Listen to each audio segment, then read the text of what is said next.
Assalamualaikum warahmatullahi wabarakatuh. Jadi kalau misalkan kemarin Persib menang aja ya lawan Persija, wow saya udah buat video terbaru mungkin dari hari Minggu gitu ya. Tapi nggak apa-apa, agak telat karena saya bingung. Kita mau ngebahas apa gitu ya? Kalau misalkan kemarin Persib hasilnya kalah kayak gitu, nanti yang ada kita malah jelek-jelekin, malah mengumbar apa kekecewaan gitu. Tapi pertama-tama nih ya, itu tetap harus kita komentarin sebagai supporter. Dan karena kita supporter mungkin kita tahu diri lah ya, nggak akan terlalu mencampuri masalah teknis ya. Yang saya lihat nih dari 3 pertandingan terakhir lawan Persija ya, jadi kalau misalkan klub dengan materi bagus ketemu dengan klub sama-sama punya materi bagus ya, oke ya, Persib bagus pemain-pemainnya, Persija juga bagus ya.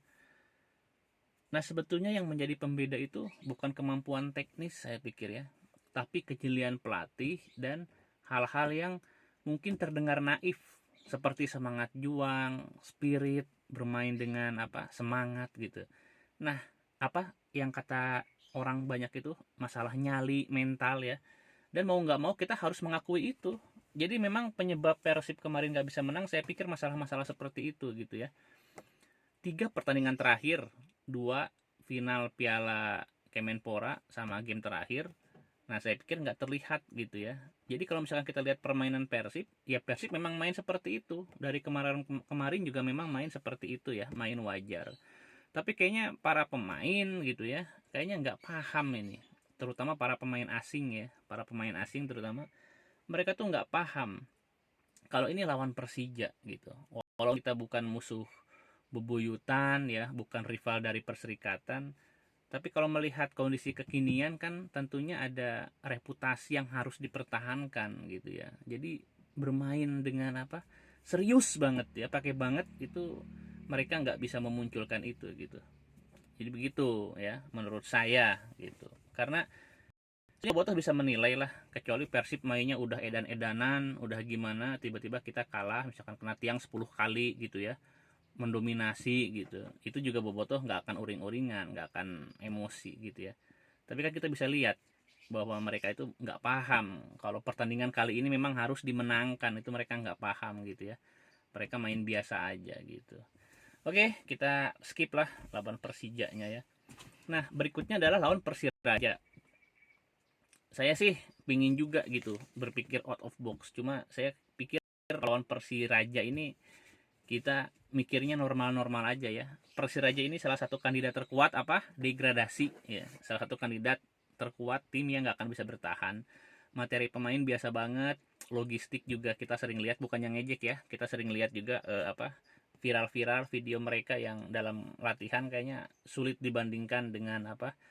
Kemewahan atau fasilitas Persib gitu ya. Nah, saya pikir nggak ada alasan dari mulai materi pemain, kualitas pelatih lah, Rene Alberts masih di atas ya, walaupun Rene Alberts begitu gitu ya, tapi masih di atas lah.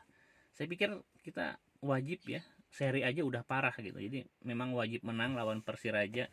Ini menjaga persaingan juga ya, kita punya peluang ke atas karena kemarin Bayangkara ditahan draw ya, ditahan draw. Nah, jadi ada peluang Persib merangsek ke pimpinan klasemen. Kita lihat ya teman-teman, walaupun nggak serta merta ya, kecuali kemarin Bayangkaranya apa kalah ya. Kalau draw ya nggak serta merta ke atas, cuma peluang kita mungkin di pekan depan untuk jadi nomor satu masih gede banget kalau bisa memenangkan lawan Persiraja. Dan saya pikir dalam kondisi normal kita berpikir pasti menang ya lawan Persiraja. Nah, sebetulnya ujian berikutnya ini bukan Persiraja ya, ujian berikutnya ini. Jadi ujian berikutnya ini setelah dari Persija di grup ini ya, seri bukan grup, di seri 3 ini ujian sesungguhnya nanti lawan Arema, lawan Persebaya. Kita lihat nih, sebetulnya ada yang mirip ya antara di seri 3 ya yang kita hadapin antara Persija, Arema sama Persebaya. Ini ada yang mirip. Miripnya apa adalah komposisi mereka gitu ya. Jadi tim Persija, Persebaya sama Arema musim ini adalah komposisi antara pemain-pemain muda berbakat ya yang bagus-bagus dengan pendampingan para pemain senior. Di tim lain seperti Persipura, pendampingan yang apa, nggak optimal, jelas gagal ya. Persipura setelah melepas Boa Salosa, Justinus Spai, pemain-pemain muda berbakatnya juga nggak optimal, sehingga Persipura kayaknya susah ya beranjak dari papan bawah. Nah, tapi kalau Persebaya ini udah mulai tune in ya, pendampingan senior juniornya. Arema juga seperti itu. Jadi Arema ini di apa, eh, pemain-pemain seniornya ini betul-betul sudah berpengalaman ya. Beberapa kali sudah merasakan prestasi nasional gitu. Jadi bahaya banget. Nah, kalau misalkan Persib mainnya seperti lawan Persija, nah ini akan berat banget nanti lawan Arema sama Persebaya. Tapi kalau misalkan lawan Persik, lawan Persiraja gitu ya, main kayak kemarin ya masih bisa menang lah gitu teman-teman ya. Jadi sekali lagi di seri 3 ini lawan Persirajanya mah nggak masalah insya Allah ya.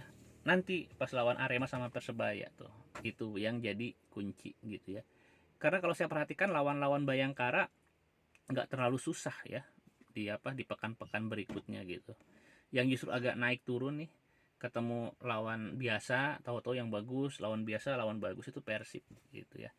Oke gitu ya teman-teman, karena ulasan lebih lengkap, lebih detail nanti ada videonya dari Gusdul ya, dari studio bersama Kang Sinal Arif, nanti tayang nanti malam gitu. Ini cuma perantara aja gitu video ini ya, siapa tahu dicari ini Eko mau gara-gara Persibna eleh nggak bikin-bikin video pundung atau apa. Enggak, bukan pundung ya, tapi memang bingung daripada emosi berkeluh kesah, lebih baik kita pending 2 hari ya baru buat lagi sekarang menjelang pertandingan lawan Persiraja. Oke teman-teman gitu aja ya. Assalamualaikum warahmatullahi wabarakatuh.